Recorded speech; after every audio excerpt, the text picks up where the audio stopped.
Evelyn to Philip, V-mail dated April 21st, 1944.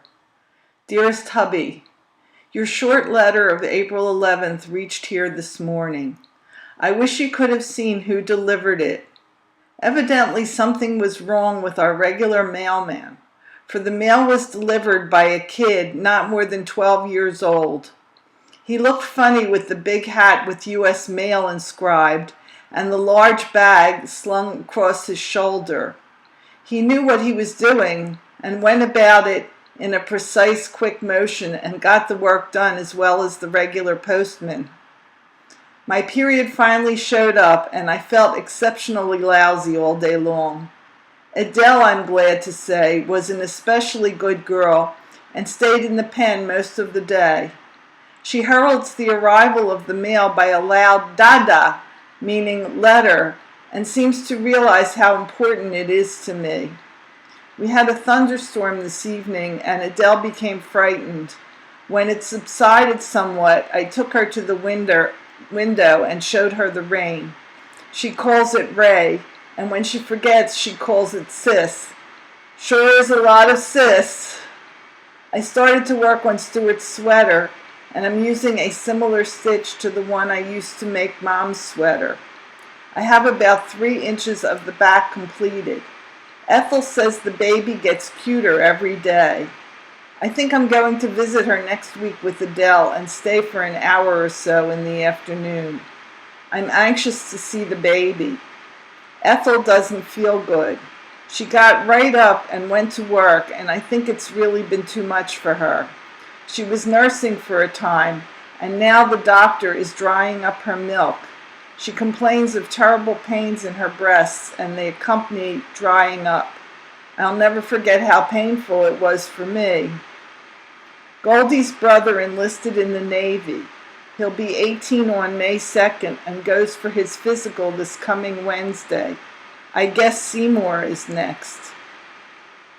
I'm wondering if any of the packages have reached you. There are quite a few on the way, and some of them should have reached you by this time.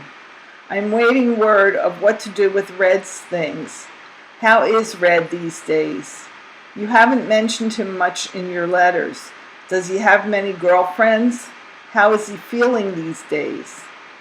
I'm having difficulty filling up space again, sweet, and since I'm not in a writing mood and anxious to get to bed, I know you'll excuse the brevity of this. Still, keeping our 5 o'clock date, honey, and always will. I love you more each day and wish very much that I could demonstrate. Here's a kiss from Adele and one from your Ev. V-mail from Philip to Evelyn dated April 21st, 1944. Dearest, I'm resorting to V-mail today for 2 reasons. 1, no airmail envelopes. 2, no letter from you in 3 days. Finally managed to get a V-mail off to Ethel and Al this afternoon. After a typically routine day, I caught a ride down to the Aero Club, where I had a snack while I batted the breeze with a few of the fellows of the company. Afterwards, I accompanied Sergeant Murphy to the theater. They must have repaired the projector and sound equipment, because the film was good and the sound was perfect.